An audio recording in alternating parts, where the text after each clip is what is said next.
Madame Zaghor Gawda, présidente de l'Association des malades du cancer, AMC.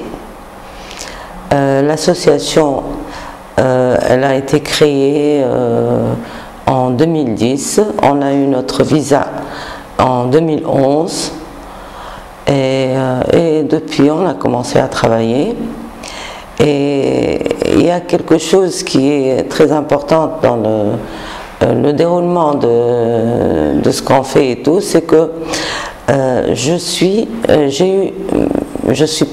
plutôt optimiste parce que j'ai eu la maladie depuis l'année 2000 et depuis je me suis retrouvée à m'occuper des malades, même quand j'étais en période de soins.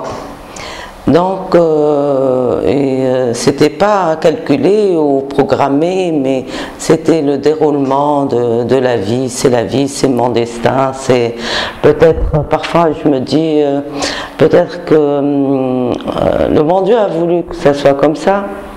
J'ai eu cette maladie pour pouvoir pour que je m'éclaire sur les problèmes des autres et je puisse les aider avec toute mon énergie pour eux et pour moi, parce que c'est pas vrai, on se dit on est en train de s'occuper des autres, mais en fait c'est de nous que tout retourne.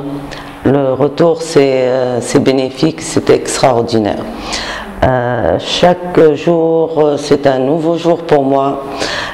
Chaque action que j'entame c'est une réussite, c'est un fruit de ma lutte contre le cancer et je suis toujours militante et battante pour arriver à non seulement à m'occuper et à résoudre les problèmes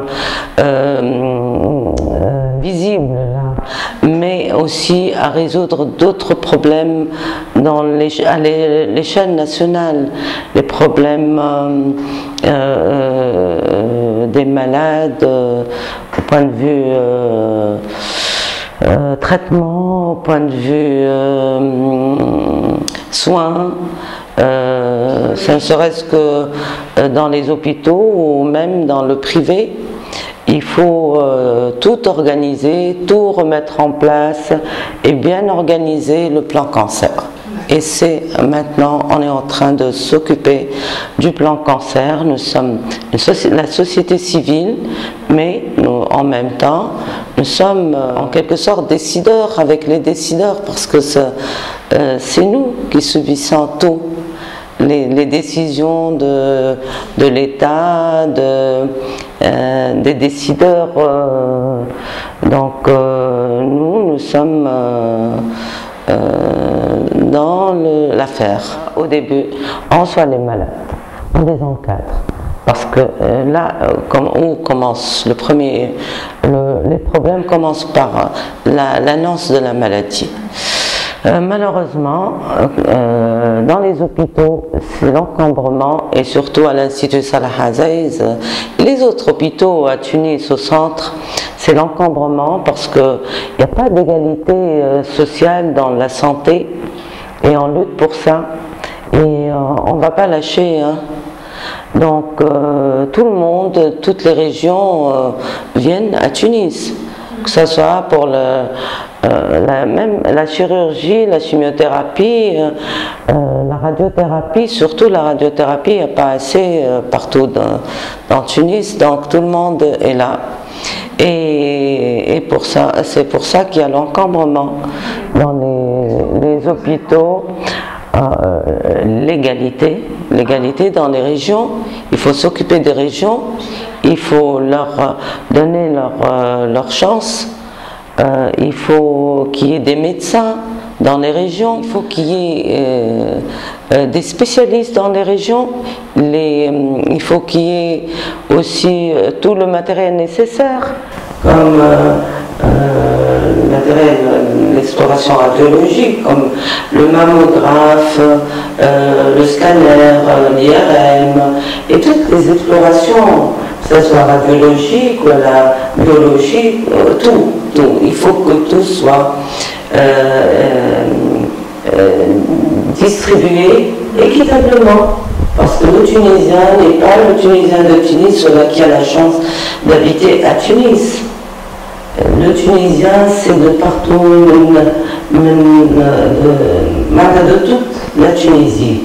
On est pareil et on doit avoir les chances à égalité. Donc, on a parlé de l'encombrement dans le public et le privé aussi. Le privé, donc moi je ne vois que le malade, je vois le côté malade. Le malade n'a pas ses chances, même quand, comme je viens de vous le dire, déclaration de la maladie. Pourquoi? Et c'est très facile de mettre à côté de l'annonceur de la maladie, que ce soit le chirurgien ou quelqu'un d'autre, il faut qu'il y ait un psychologue à côté du bureau du chirurgien. Une prise en charge psychologique automatique. Et comme ça se passe à l'étranger. Pourquoi? Nous, on n'est pas...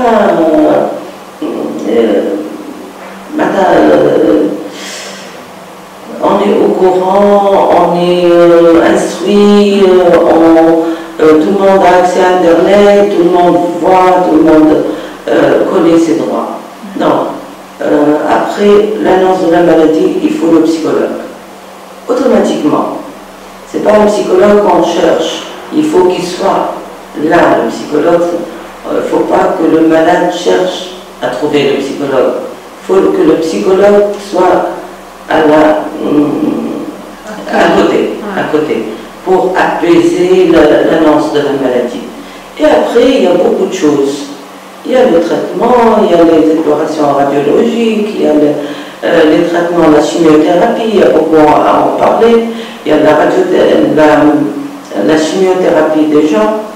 C'est un grand problème parce que c'est pas tout le monde qui a accès aux soins convenables, aux soins ciblés, à des traitements décents pour une qualité de vie meilleure et digne. Parce que c'est pas parce qu'on a un cancer qu'on doit partir comme ça indignement. Donc il faut revoir tout ça. Il y a beaucoup de stratégies à faire et c'est pas l'argent qui compte. Là, moi je confirme que c'est pas l'argent.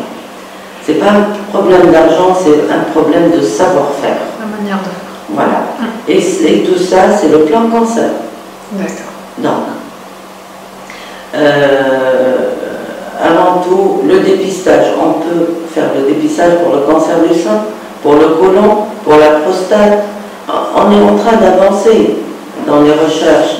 On peut arriver à dépister un cancer maintenant pour plusieurs pathologies. On commence par ça. Le cancer du sein, pourquoi pas faire des dépistages et prendre le mal au début. C'est pas, on n'attend pas arriver à un cancer, une masse de 4, maintenant on dit que 4 cm et demi, mais je suis en train de voir les malades et je vois les malades arrivent avec même des tumeurs de 7 cm. Qu'est-ce que ça veut dire? Ça veut dire que c'est la maladie, la souffrance et la mort indignement. C'est un problème de sensibilisation. Sensibilisation. Et ça, c'est le problème, c'est le plan qu'il faut constituer. Il faut que l'État constitue un plan cancer convenable dans les normes internationaux. Et même pour le côlon, pour la prostate aussi, on peut le faire. Il faut prendre au sérieux la maladie. Il faut, parce qu'on est des survivants, voilà, on est là. On ne meurt pas d'un cancer, on peut ne pas mourir d'un cancer. Donc, la preuve qu'on peut soigner un cancer, ça peut devenir une maladie chronique comme toutes les maladies. L'événement du samedi, c'est une journée, C'est notre troisième journée, une journée de sensibilisation, et le public, les malades, la société civile et tout, et les institutions, comme le ministère de la Santé, on l'a invité, le ministère des Affaires sociales, la CNAM, le ministère de la Femme, il faut les sensibiliser. Ouais. Et tout le monde, et si on prend au sérieux les choses, on peut arriver la main dans la main, tout le monde ensemble. Nous, notre slogan, c'est ensemble défiant le cancer. Une seule personne ne peut pas, même si on se bat et tout, on arrive lentement, mais ensemble, on arrivera. Donc nous, on a contribué à faire beaucoup de choses dans le cancer. On s'est occupé, il y a des enfants il y a des enfants qui naissent avec un cancer. Il y a des enfants qui sont malades de cancer. Et on n'arrive pas à les soigner en Tunisie, alors qu'il ne manque pas beaucoup de choses.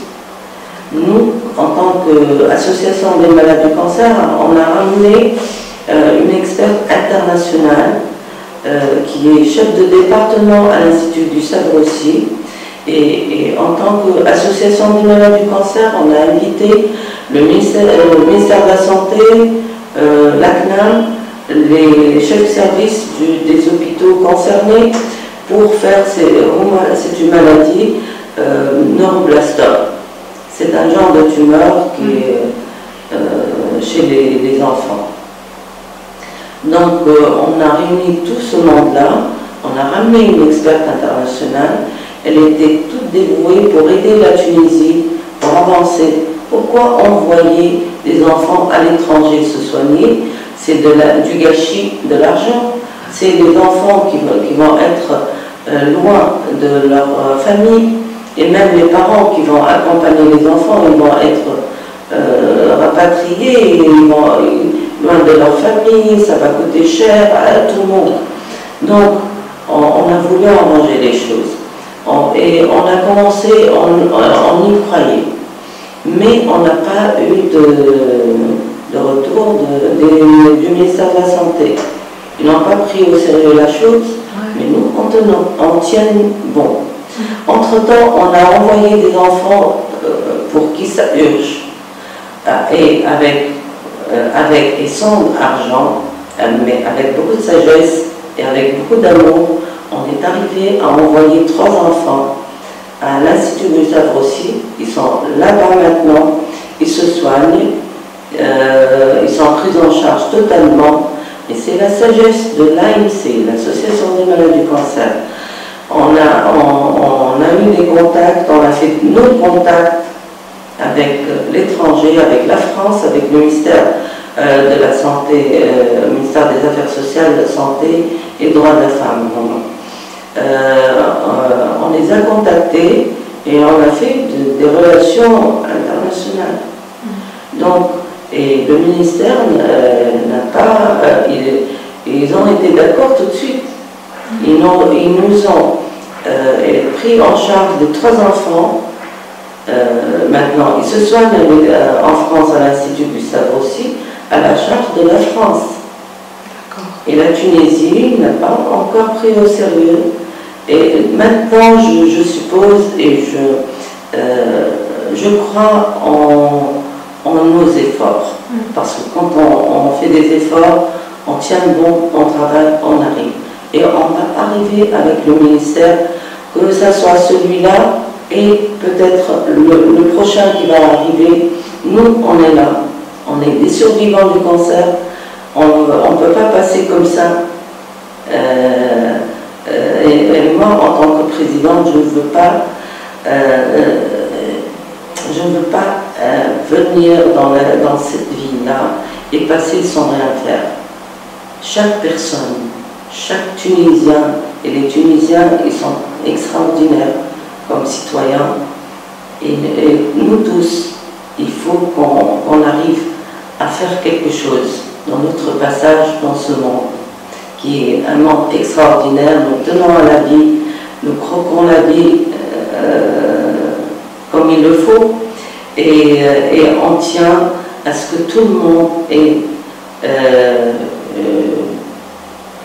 ait la chance de vivre dignement et avoir les traitements décents pour une qualité de vie meilleure et digne. Et ce jour, la journée du 8 novembre, ça va être comme toujours, parce que on a toujours fait des journées, le 8 novembre c'est la 3e journée AMC, mais entre-temps on fait des journées, d'autres journées, des symposiums, formation de médecins, et c'est l'association qui le fait. Et on fait beaucoup de choses, et on ne va pas s'arrêter, parce qu'on croit à la communauté, on croit à notre dévouement, et c'est une mission.